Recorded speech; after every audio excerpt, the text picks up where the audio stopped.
Ani, Bonjour, Kwekwe, Tanzi, Scano, greetings, welcome everyone.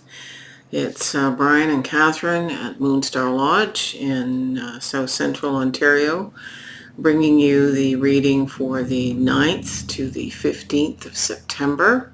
We're still in the moon cycle of Weaves the Web, Grandmother Spider Woman.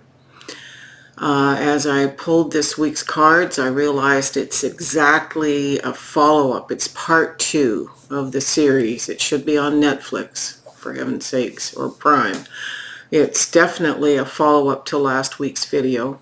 If you want to and haven't seen last week's video, I would suggest you do. It would make a great deal of good background information for what's coming this week. Also, the decks were shown in last week's video, so I won't repeat that and just get right into it. So let's go to the cards, Brian. So here are the tarot landscapes. I loved using them so much last week, this new to me deck, and it's all animals. There are, just like last week, with the exception of, the ancestors, because, well, they have to show up. It's all animal friends and totems. So let's start. If you remember last week, we had the Queen of Swords starting the journey, and this week it's the King. So whereas she is doing the internal sweeping with her sword of all things that need to go, the King is now here to extend that energy. Now the King isn't a male. This is the energy or the archetype.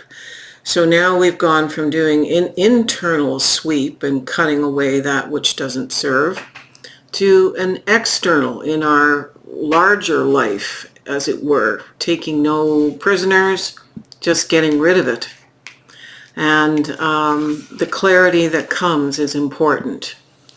The shamanic card is Sky Dancers. It's a surrender. It's a surrendering to the fact that this is happening whether we want it to or not.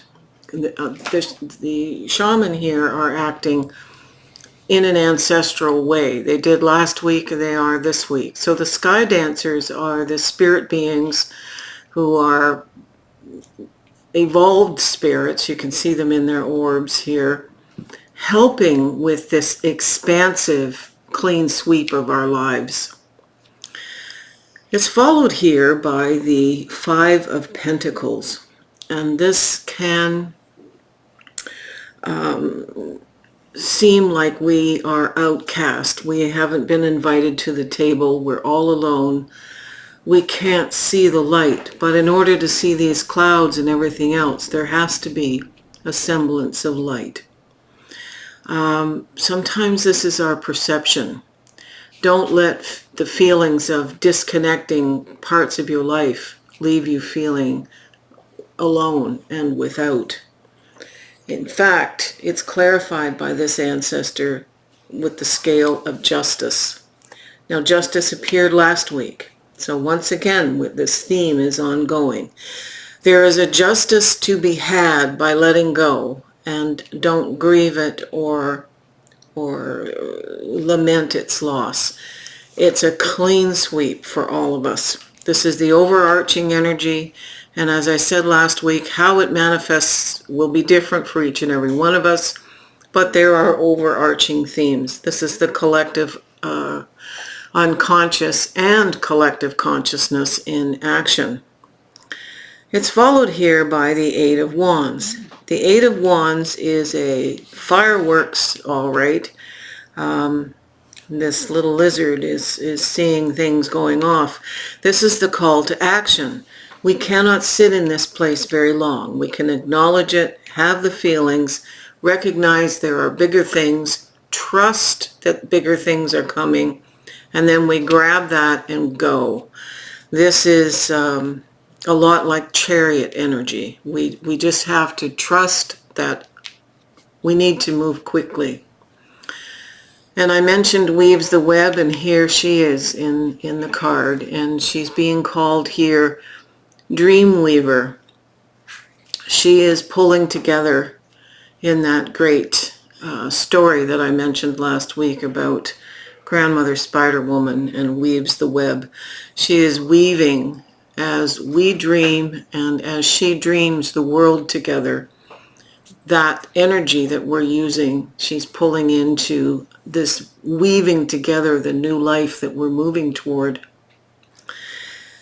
In the middle of the week here, we have the Knight of Pentacles.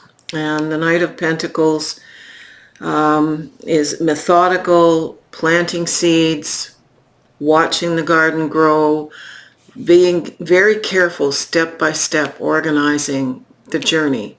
The Pentacles is normally, if you think of the Rider-Waite deck, the slowest moving big old Clydesdale, but it's an important way. We are moving quickly, but we are also planning and carefully doing things. He's supported here, our knight, by the Knight of Cups. Again, these are neither male nor female gendered beings. These are archetypes. So the archetype of the Knight of Cups is lovingness and being approached in a loving way by something that kind of flirts with us and to get our attention, and that we need to pay attention but be careful that we aren't being blown over by something that isn't long term. But we can just, it's like a good game of fencing here. We just go back and forth with the ideas that come. The Knight of Cups in this deck is a raven. And so this says to me, in indigenous perspective, this is the building of new life. This is the lovingness being brought from the universe. The moon comes into play. The moon speaks of dealing with our instincts. We have a full moon coming at the end of this week, and it's a super moon, so it's a perigee moon. It's also an eclipse. So we need to be formulating all those things that we wish to offer in our ceremonies to the moon. This is a thoughtful time. Last week's reading ended with the Hermit, turning inward, doing research, knowledge, gaining knowledge. This is still appropriate. These knights are helping us find knowledge. The grandmother is helping us weave something together, but it requires us. The moon's dark side, if I can call it that, that was poorly said on my part, but the downside of the moon is illusions and going down the rabbit hole of illusion. But it's not going to happen. Why? Because once again, in this deck, totally different card, it's the Knight or the King of Swords. Only it's the King of Feathers. Feathers is the suit of swords in this particular. So the blue cat is saying, wait a minute, you're not going to be dealing with any illusion here. I've got my sword to make sure that you're keeping the clarity required.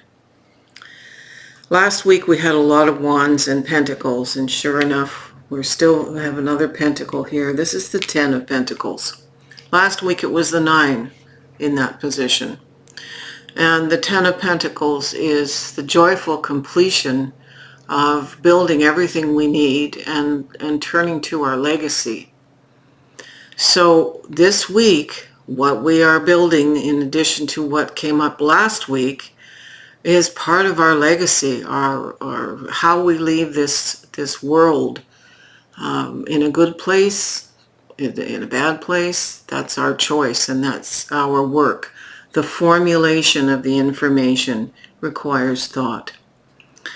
Now, this 10 is clarified by the Wolf Tarot, and this card is trust. During this time, you may encounter a new love. Keep an open mind and heart, which will lead to love or friendship. Learn to trust yourself and your intuition. So this is interesting because we do have the Knight of Cups here. So this is talking of relationship.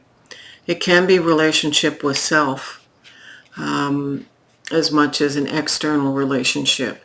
That will vary depending upon the individual.